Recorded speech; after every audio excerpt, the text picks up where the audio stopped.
Hello everybody, welcome to my channel Chapter Chat, and today we are going to discuss the Angry Young Man movement. So what is this Angry Young Man movement? So first let me tell you कि ये जो Angry Young Man writers थे वो कौन थे? So the writers of the Angry Young Man movement was a group of writers who belonged to the lower middle class and middle class, and these playwriters they became prominent in the year 1950. तो basically अगर हम देखें तो जो the writers थे those were poor, जो lower income group के थे और मिडिल क्लास के लोग थे।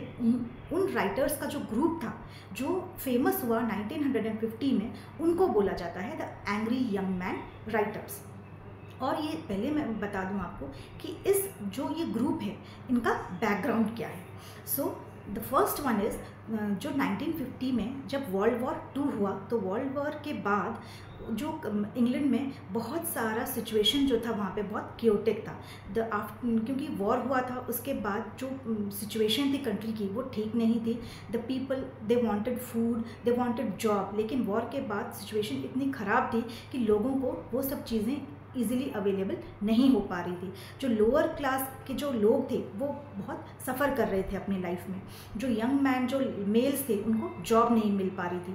तो जो आफ्टर इफेक्ट था, जो वॉर का जो आफ्टर इफेक्ट था वो लोगों में क्लियरली दिख रहा था, बिकॉज उनके पास जॉब नहीं थी, उनके पास खाने के लिए पैसे नहीं थे, उनके पास रहने के लिए घर प्रॉपरली नहीं थे।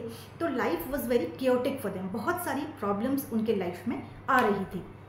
And the second one is the government brought unsatisfied reforms, means जो government ने जो rules और regulations निकाले after the war, तो वो लोगों के लिए जो स्पेशली जो लोअर इनकम ग्रुप के पीपल हैं उनके लिए वो उस रूल से हैप्पी नहीं थे। क्योंकि जो रिच क्लास पीपल थे वो तो एज यूजुअल उनकी लाइफ में कोई प्रॉब्लम नहीं था, they were very happy, they were enjoying the life.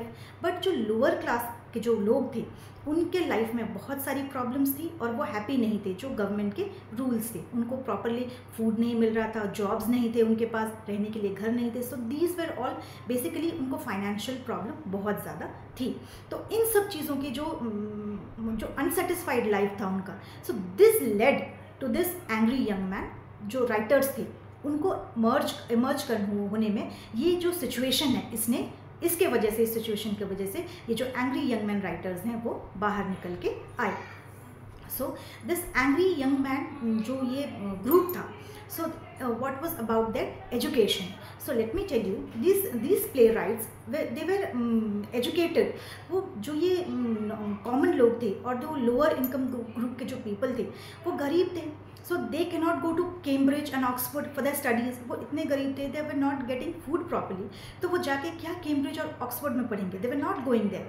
So they were reading in a very common university that is known as the red brick university, where a new state university was set up for them। जो एक normal university है वहाँ पे जाके ये लोग पढ़ रहे थे और इसका नाम था red brick university. So then let me tell you, ये जो एंग्री यंग मैन मूवमेंट है, ये टर्म जो है, जो ये एंग्री यंग मैन, ये कैसे निकला, वो coined this term. So this angry young man जो ये टर्म है, this was first coined in the royal court theatre.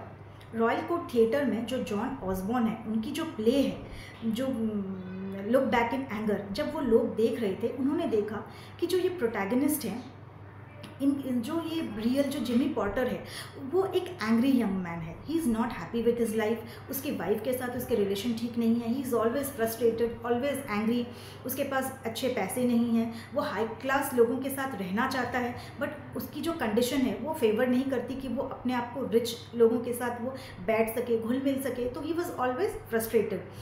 सो उसके कैरेक्टरिस्टिक्स को देख के वो हीरो के, तो this term was angry young man, इस टर्म को निकाला गया। The royal court theatre they first originally coined this term. And what are the characteristics that led to this angry young man? जो ये ग्रुप था, ये उनका कैरेक्टरिस्टिक्स क्या था?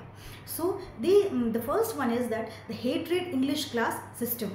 तो ये जो लोग हैं जो ये एंग्री यंग मैन का जो ग्रुप था, they hated the English class section. जो अपर क्लास के लोग थे वो उनको बहुत हेट करते थे। हेट इन द सेंस क्यों? क्योंकि the government they give everything to the upper class people. जो गवर्नमेंट जितने फैसिलिटीज़ दे रहा था वो अपर क्लास लोगों को दे रहा था। वो लोअर इनकम ग्रुप के जो पीपल थे वो ऐसे ही गरीबी में जी रहे थे, उनके पास कोई फैसिलिटीज़ नहीं थी, टैक्स देना पड़ता था उनको, काम नहीं है, फूड नहीं है खाने के लिए। तो अमीर लोगों के पास सब कुछ है, they are enjoying happily, but the common people and the lower class people, they were struggling. And the dominating hypocrisy of the upper class system, जो ये upper class जो लोग थे, they were dominating the lower class people.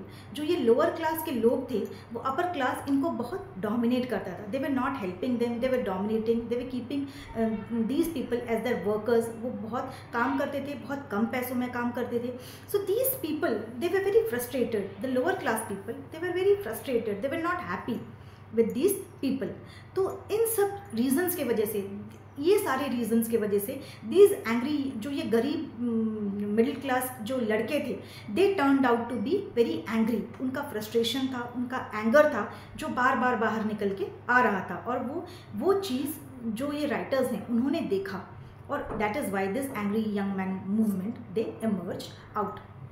So now let me tell you the famous writers. जो ये famous writers थे जो इस एंग्री यंग मैन जो ये टैग है उसके बारे में लिखते थे, और जो फेमस प्लेस थे। The first one is look back in anger by John Osborne. So John Osborne, ये जो उनकी जो वर्क है look back in anger, this is very famous and read and admired by people all around the world. And the second one is Lucky Jim by Kingsley Amis. And the third one is Chicken Soup with Barley with Arnold Wessler. So these are the most famous works by this group.